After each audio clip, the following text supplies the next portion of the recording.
કોગ્નિઝન્ટ technology solution India private limited કંપનીના gift city ફેસિલિટીના ઉદ્ઘાટન સમારોહમાં આપણી સૌની સાથે મંચ ઉપર ઉપસ્થિત કોગ્નિઝન્ટ ટેકનોલોજી સોલ્યુશનના chief financial officer Shri Jatin Dalal, science and technology વિભાગના અગ્રસચિવ શ્રીમતી મોના ખંદાર, આમંત્રિત સર્વ મહાનુભાવ, પ્રેસ મીડિયાના મિત્રો, સૌને મારા નમસ્કાર.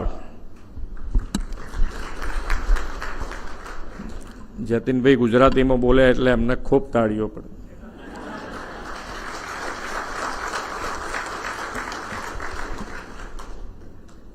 અને અમે એટલું કહીએ કે ગુજરાતમાં શરૂ થયું છે તો ગુજરાતની બહાર જવાનું તમને મન નહીં થાય એવું વાતાવરણ ગુજરાતમાં.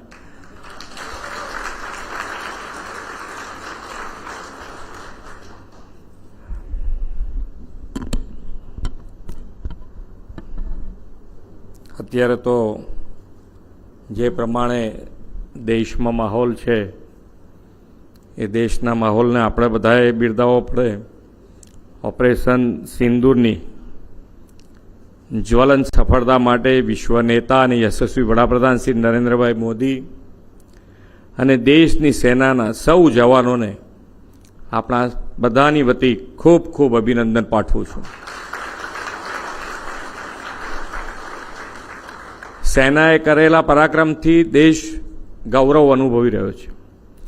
ઓપરેશન સિંદૂરની સફળતામાં આધુનિક ટેકનોલોજીનો ખૂબ મોટું યોગદાન રહ્યું છે. વડાપ્રધાન શ્રી નરેન્દ્રભાઈ મોદીના નેતૃત્વમાં દેશમાં તમામ ક્ષેત્રે ટેકનોલોજીને પ્રાધાન્ય આપવામાં આવ્યું છે.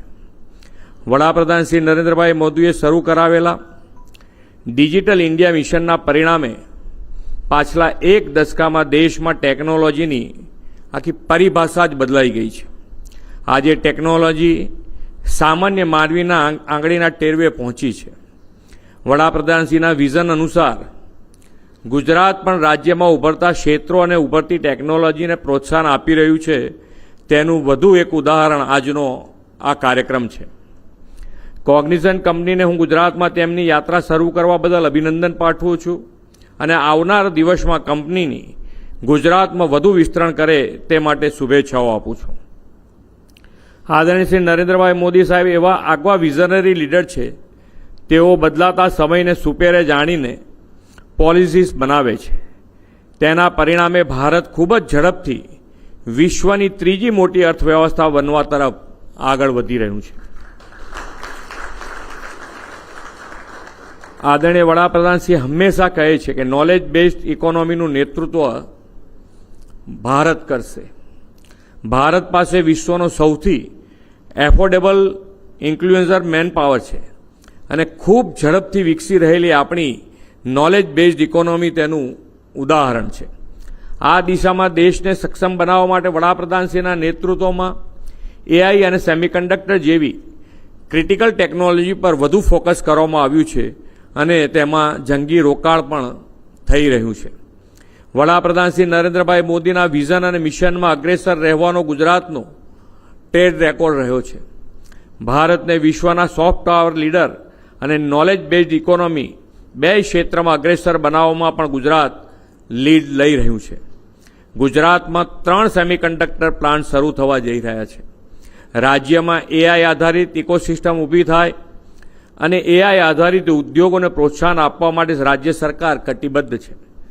ગિફ્ટ સિટીમાં એઆઈ સેન્ટર ઓફ એક્સેલન્સની શરૂઆત કરીને રાજ્યમાં નવા સોલ્યુશન માટે નિષ્ણાતો, વ્યવસાયો અને સ્ટાર્ટઅપ્સને એક સાથે લાવવાનું એક દ્રઢ પ્લેટફોર્મ તૈયાર કર્યું છે.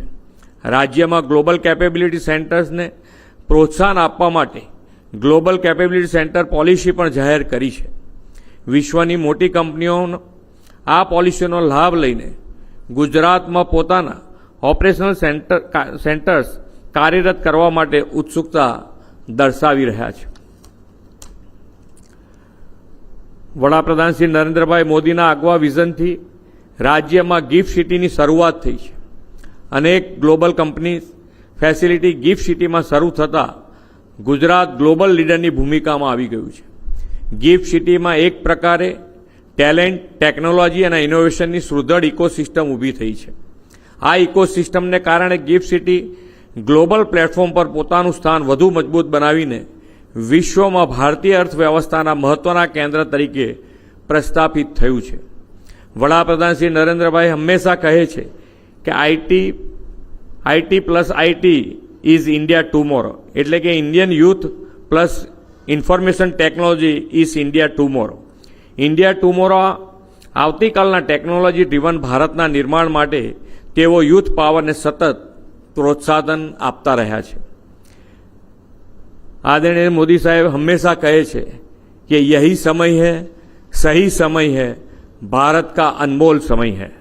वडाप्रधान श्री नरेंद्र भाई मोदीना नेतृत्वમાં વિકસિત ભારતની વિકાસ યાત્રામાં સૌ જોડાઈએ અને 2047 સુધીમાં વિકસિત ભારત માટે, વિકસિત ગુજરાત માટે સૌ સાથે મળીને કટિબદ્ધ થઈ એ જ અભ્યર્થના સાથે વિરમું છું. ભારત માતા કી જય. વંદે માતરમ. જય જય ગરવી ગુજરાત.